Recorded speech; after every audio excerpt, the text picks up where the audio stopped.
Hello friends. Now let's continue our next topic in geography book, chapter agriculture, and the topic is Bhudan and Gramdan. Again it is also a very important term. जैसा कि हम लोग जानते हैं विनोबा भावे जो हैं वो महात्मा गांधी जी के स्पिरिचुअल हेयर माने जाते थे। विनोबा भावे जी ने भी पार्टिसिपेट किया था सत्याग्रह मूवमेंट के दौरान गांधी जी के साथ साथ में, and he was also known as a very foremost satyagrahis.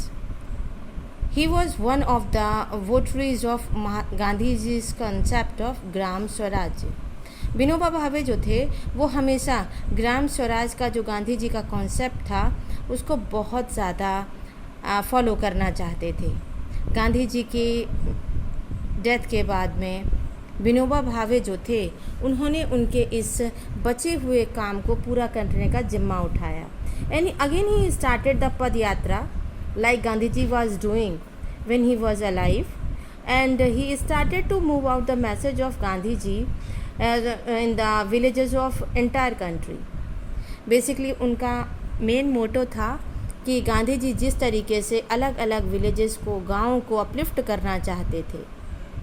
इसी काम के दौरान एक बार की बात है जब वो अपना एक लेक्चर दे रहे थे। आंध्र प्रदेश का एक छोटा सा गांव था पंचमपल्ली। इन्हीं सारे विषयों से संबंधित उनके भाषण था, और तभी भाषण के बीच में कुछ पुअर लैंडलेस विलेजर्स जो थे उन्होंने उनसे डिमांड किया कि सर हमारी इकोनॉमिक वेलबींग जो है तब तक नहीं हो सकती है by the time we are not having any land area. उनकी बात भी अपनी जगह पर सही थी, भाई बिना ज़मीन के तो वो लैंडलेस लेबर थे। विनोबा भावे जी जो थे अचानक से पूछे गए इस प्रश्न को उत्तर देने में थोड़े से सक्षम नहीं थे। हालांकि उन्होंने प्रॉमिस किया कि इमीडिएटली, वो प्रॉमिस करने के लिए उन्होंने यही बात कही कि he could not give the assurance कि उनको ये ज़मीनें मिल जाएंगी, लेकिन वो इस विषय पर बात करेंगे गवर्नमेंट ऑफ इंडिया से।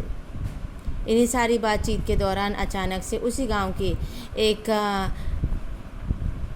रिच जो लैंडलॉर्ड थे, उनका नाम था श्री रामचंद्र रेड्डी, वो उठ खड़े हुए और उन्होंने ये कहा कि ठीक है, मेरे पास जितनी ज़मीन है इसमें से 80 एकड़ लैंड जो है वो मैं इन लैंडलेस 80 विलेजर्स को देता हूँ। अब क्योंकि उन्होंने इस तरह से अपने हिस्से की ज़मीन में से 80 एकड़ लैंड 80 लैंडलेस विलेजर्स को दी थी, ये एक्ट कहलाया भूदान। अब इसी तरीके से जो कुछ और ज़मींदार थे जो कई विलेजर्स के ओनर्स थे, उन्होंने क्या किया, उन्होंने जो ये लैंडलेस लोग थे विलेजेस में रहने वाले उनको पूरा गांव ही दान में दे दिया। ये एक्ट कहलाया ग्राम दान। हालांकि इसके पीछे दो इंटेंशन था। पहला इंटेंशन ये था कि कुछ लोग तो सचमुच में चाहते थे सोसाइटी में ये सारी चेंजेस आएँ, लेकिन कुछ लोगों को गवर्नमेंट की लैंड सीलिंग एक्ट से डर लग रहा था। लैंड सीलिंग एक्ट एक एक्ट पास किया गया था जिसमें जिन भी लैंड ओनर्स के पास में एक लिमिटेड एरिया से ज़्यादा ज़मीन होती थी, सरकार उनकी ज़मीनों को लेकर के इस तरह के लैंडलेस लोगों को दे देती थी। ये एक्ट कहलाया भूदान ग्रामदान मूवमेंट। और साथ ही साथ हम अपने इतिहास में इसे ब्लडलेस रेवोल्यूशन के नाम से भी जानते हैं।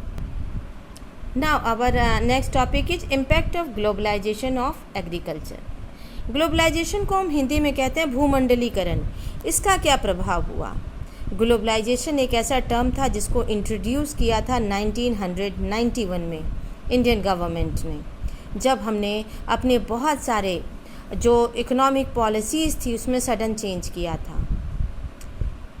ये एक नया फिनोमेना था। It was there at the time of colonisation.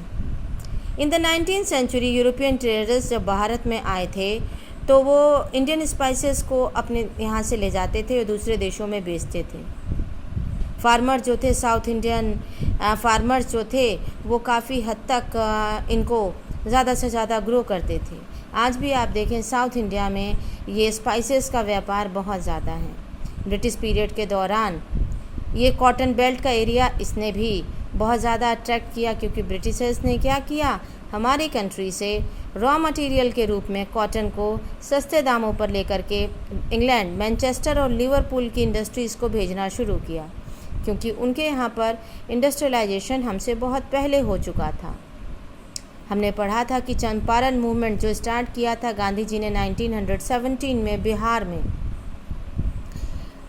इस एक्ट को इसीलिए इस आंदोलन को स्टार्ट किया था गांधी जी ने, क्योंकि farmers were forced to grow indigo जो नील होती थी उसको इसलिए ब्रिटिशर्स ज़्यादा से ज़्यादा ग्रो कराना चाहते थे, क्योंकि ये उस समय पर नेचुरल डाई का काम करता था, कपड़ों को रंगने का, और इसकी यूरोपियन मार्केट्स में बहुत ज़्यादा डिमांड थी।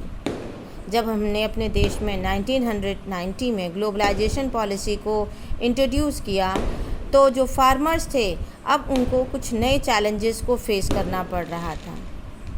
Despite being an important producer of rice, cotton, rubber, T, coffee, jute, spices, बहुत सारे और एग्रीकल्चरल प्रोडक्ट्स थे जो हम डेवलप्ड कंट्रीज़ के साथ में कंपटीशन नहीं कर पा रहे थे।